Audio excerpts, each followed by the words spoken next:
Bonjour Joris. Bonjour Pauline.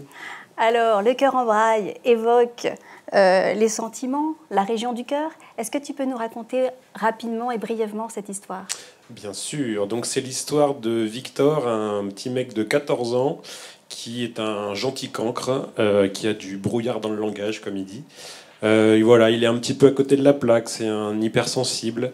Et il va faire la rencontre à la rentrée de Marie-Josée, qui est une jeune musicienne, très bonne élève, qui elle a un concours à passer à la fin de l'année pour pour passer dans une grande école de musique. Mais elle a un petit problème, c'est qu'elle a une maladie des yeux qui fait qu'elle devient aveugle.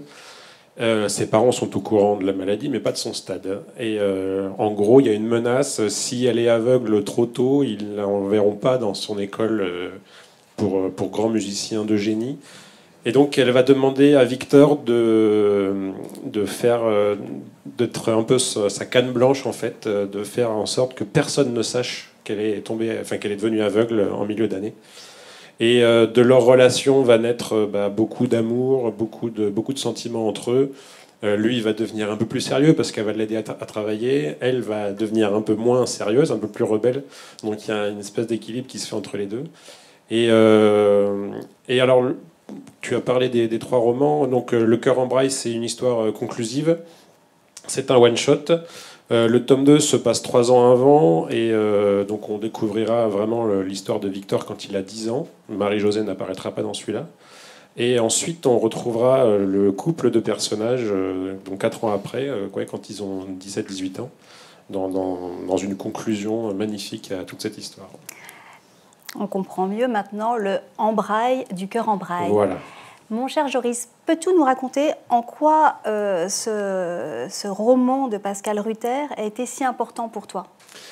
Alors, j'ai une raison essentiellement affective, c'est que Pascal Rutter était mon prof de français quand j'étais en cinquième. Il m'a fait découvrir les joies de l'écriture, certainement. Enfin, je pense qu'il a contribué d'une certaine façon à ce que je suis aujourd'hui, mais de façon inconsciente. En fait, je l'ai retrouvé en salon en 2014, je crois, et je l'avais vu sur le programme. J'ai acheté son roman, j'ai lu le roman, j'ai dit mais ça c'est magnifique, enfin, ça m'a vraiment touché, ça m'a bouleversé. C'est une sensibilité que je retrouve, qui me correspond bien. Et en fait, avec Aurélie Néret, on était président du prix du journal de Mickey en 2018, je crois.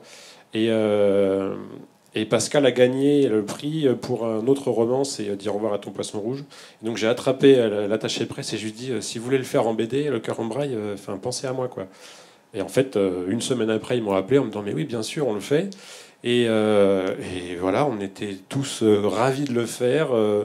Tout s'est fait simplement et avec une joie indicible. Donc ouais, c'est quelque chose c'est un roman, une histoire qui est vraiment qui fait partie de la vie, de ma vie intime. Et alors pour la petite anecdote aussi, c'est que Marie-Josée, elle a existé, elle était dans ma classe.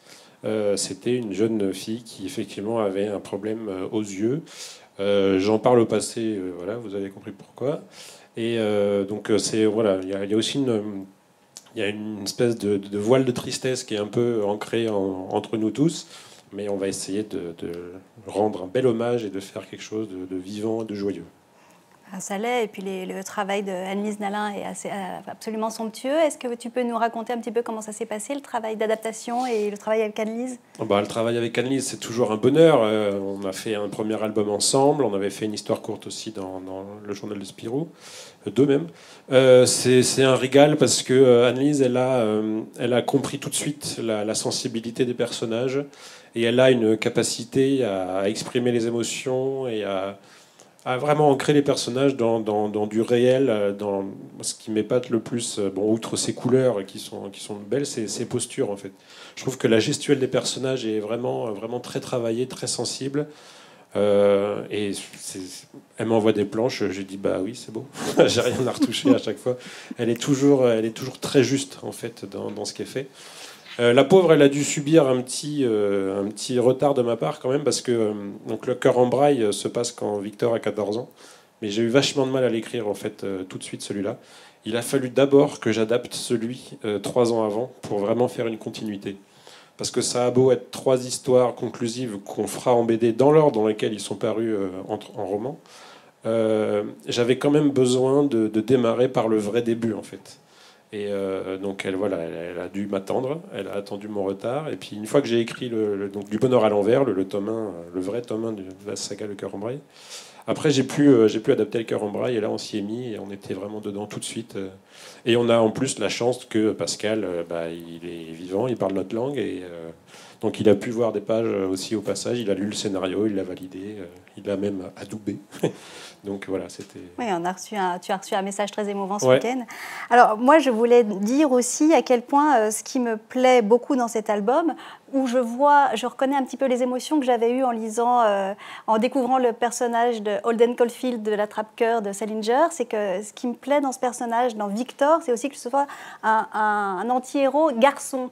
Parce qu'en fait, alors toi qui es l'auteur de ce best-seller absolu qui est Les Carnets de Cerises, c'est vrai que longtemps dans la bande dessinée jeunesse, on a souffert d'avoir un manque d'héroïnes féminines. Depuis quelques années, je trouve que la vapeur s'est carrément inversée. Je pense y avoir contribué. Et je trouve... Avec beaucoup d'héroïnes. Absolument. Et je trouve que c'est très chouette de pouvoir proposer aussi une bande dessinée avec un héros garçon qui soit un garçon normal. Pas vraiment normal. Mais en fait, c'était mon constat d'auteur aussi. C'est que quand je suis arrivé dans la BD, donc en 2012 avec Cerise, c'était assez calme niveau héroïne de 9 ans. Et donc j'en ai proposé beaucoup. Enfin, bon, il y a eu les sorcières, Alison, enfin, j'ai fait la pirate, j'ai fait l'aventurière, j'ai fait la vétérinaire, j'en ai fait plein. Et une fois que ça s'était mis en place, après est arrivé les enfants, un peu de tout ça. Donc Sorceline. Enfin, il y a plein de BD maintenant avec plein d'héroïnes fortes, et je trouve ça génial qu'il y ait vraiment une vraie gamme. Et maintenant, je constate qu'effectivement, il manque les vrais petits garçons qui ne sont pas ou fans de jeux vidéo ou juste ou de foot, enfin qui ont une vie normale, quoi. Et il manquait un genre de cerise au masculin, quoi, on va dire. Je voulais, moi, à la base, faire ça. J'avais commencé à travailler un projet comme ça, mais c'était trop artificiel, en fait. J'avais besoin de raconter avant tout une vraie histoire et pas juste un concept pour remplir une case vide. Et en fait, ce roman est arrivé dans mes mains au cours de ces réflexions-là, et ma foi, ça s'est fait comme ça.